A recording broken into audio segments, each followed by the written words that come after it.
كانت محجبة وبمزاجها، مش كانت رافضاه من جواها، ما كناش فاهمين ده. الحمد لله جددت نيتها، ودي حاجة جميلة أسعدتنا، للمواظبة على الصلاة بعد ما كانت تأدية واجب. لا، ما بقتش تأدية واجب، دي بقت حب لربنا، حب لطاعة ربنا. انا بصراحه ما كنتش متوقعه، يعني ما كنتش متوقعه انها تحبه قوي كده. يعني انا كانت بتجيلي كل يوم، يعني مثلا تقولي انا مستنيه يوم الاثنين والخميس، فكنت حاسه ايه ده. اكتر حاجه كانت عجباني في التدريب ان هو الدين والدنيا، يعني كل الناس بتتكلم في الدنيا وسن المراهقه، وان يعرفوا شخصياتهم ويعرفوا التطورات والكلام ده، لكن محدش بيركز في موضوع الدين الا لو خدنا حاجه منفصله لوحدها. لا بس تبارك الله الفترة دي لا في تحسن جامد جدا جدا، يعني حتى نفسها، حتى التحسن ده هي ملاحظاه في نفسها. برضه حصلت مشكله، شويه تحفظات كده عليه يعني قالت لي ماما ما تخافيش عليا، انا بعد كلام بنات انا فكري اتغير خالص. فرقت، بقت يعني تكلم الناس اللي حواليها والثقه بالنفس فرقت معاها جدا جدا، يعني دي اول حاجه. طبعا طريقتها برضو مع اخواتها كان عندنا مشكله في الموضوع ده. الحمد لله الموضوع بدا يتظبط، بدات تبقى اهدى، عقل، انضج. والله هتلاقي اللي بتعمليه ده بركه ببيتك وانتي مش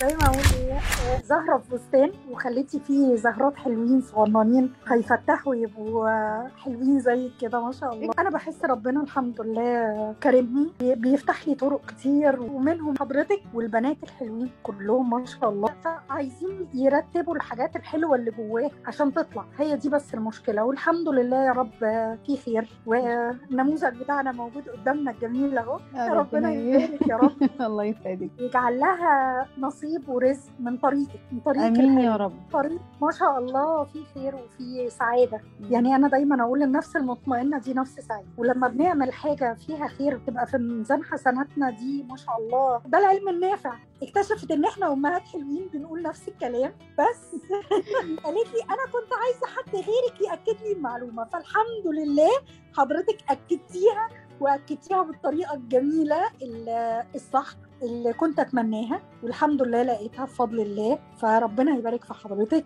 اكدتي كل حاجه جواها بطريقه منظمه، بطريقه صح، ودي الحمد لله حاجه جميله انا سعيده جدا بيها. وكانت دايما تقولي انا اول مره ان انا احس ان في ادلت فاهمني، يعني فاهمني اللي هو ايه، انه بيتكلم معانا احنا كبنات وفاهم اللي احنا بنمر بيه وكده. فمش بس وهي ما تعرفكوش ولا تعرف، يعني ما تعرفش حد خالص، بس تحسي ان بقى في علاقه كده، يعني بقى في حاجه موجوده بينهم ومعاكي. فهي بتحس انه يعني هي مشاعرها عارفه تفهمها عن طريق حد بقى بيليد القصه دي. فهي كانت دي حاجه هي بسطاها قوي، انه انتي كنتي بتليدي المشاعر بتاعتهم، وانه بتحاولي توصلي لهم هم ايه المشاعر الحقيقيه اللي جواهم، يحاولوا يفهموا نفسهم اكتر. كانت بتلاقي ان الوقت بتاع الكورس هو وقت متنفس بالنسبه لها. انا برضو احنا دخلنا في وسط الامتحانات والدنيا لا ان هو طب احنا كده هنأثر على المذاكره، بس طب انا الكورس برضو مهم. يعني في يوم اللي كان عندها امتحان تاني يوم ودخلت متاخره ربع ساعه تقريبا او حاجه، اللي هو بقول لها طب احنا كده ايه ما لحقناش نخلص، طب نكنسل الكورس النهارده. قالت لي كمان هكنسل الكورس؟ حبيبه قلبي خليك بقى نخلص بسرعه وادخلي الكورس. الحمد لله فكان دافع ليها ان هي تنجز وتخلص. يعني كتفكير او كبحث مثلا امور هي محتاجه تعرفها بتلجأ للنت، فده تحجم شويه معاكم مع الكورس، لان ما شاء الله انتوا فاتحين مجال للاسئله والحوارات، حتى وعيه الموضوعات اللي انتوا اتكلمتوا فيها تلفت قوي المراهق. والله لا الايجابيات اللي هي موجوده عليها الفتره دي بصراحه لا راجع ليكم. والله يعني خديجه جت قالت لي ماما انا صليت الفجر بتدبر النهارده، فدي حاجه كانت بالنسبه لي كبيره جدا جدا، يعني انا كنت مفتقداها. بالنسبه لي يعني اكبر انجاز. برضه مقتنع بالاونلاين ابدا من حضرتك يا استاذه دعاء، يعني بفضل الله ثم حضرتك كنت شداها تفضل يعني حريصه على انها تحضره. انا عايزه اقول لك امبارح مثلا نزلنا نشتري حاجات، فقالت لي لا انا مش هنزل، انا هقعد انا عندي كلام بنات.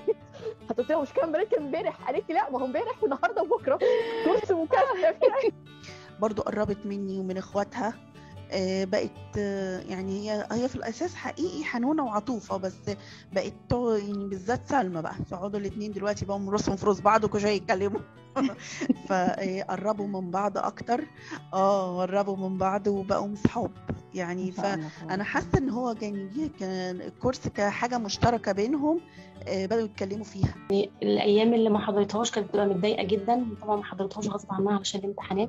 في حاجات كتير اتغيرت فيها بسبب الكورس طبعا، الحمد لله. يعني ربنا يبارك فيك يا رب ويجعله في ميزان حسناتك. بدأت تنتظم في الصلاه، موضوع الصلاه ده مهم جدا. كنت عايزه اقول بس حاجه، ان الاجماع على حضرتك برضو انا ما شفتوش في حياتي قبل كده يعني. والله هتلاقي اللي بتعمليه ده بركه ببيتك وانتي مش حاسه.